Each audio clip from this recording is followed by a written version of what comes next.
Hello, je te propose de t'installer confortablement et d'écouter une histoire qui va te permettre de renforcer ta confiance en toi. Tu peux bien sûr faire écouter cette histoire également à ton enfant. Bonne écoute. Le porteur d'eau.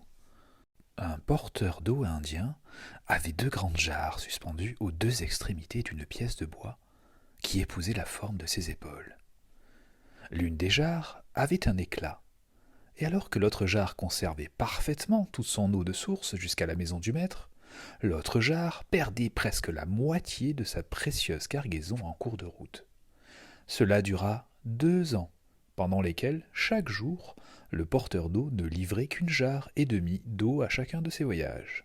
Bien sûr, la jarre parfaite était fière d'elle, puisqu'elle parvenait à remplir sa fonction du début à la fin sans faille.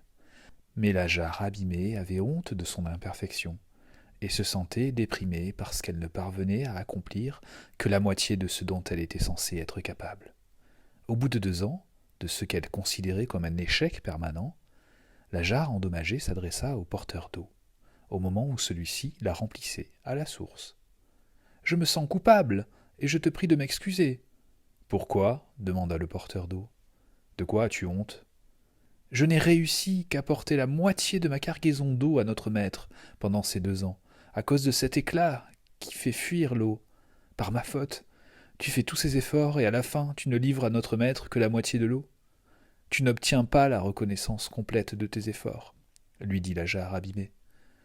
Le porteur d'eau fut touché par cette confession, et, plein de compassion, répondit pendant que nous retournons à la maison du maître, je veux que tu regardes les fleurs magnifiques qu'il y a au bord du chemin.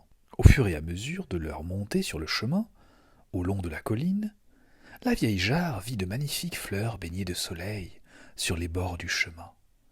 Et cela lui mit du baume au cœur.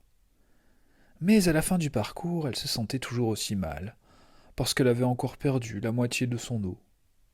Le porteur d'eau dit à la jarre T'es-tu rendu compte qu'il n'y avait de belles fleurs que de ton côté, et presque aucune du côté de la jarre parfaite?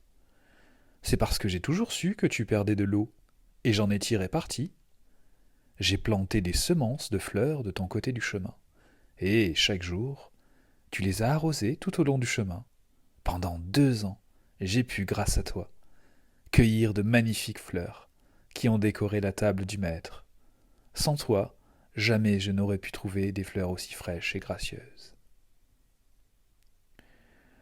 50 bonnes façons de renforcer estime et confiance en soi de Josiane de Saint-Paul et Christiane Larabie.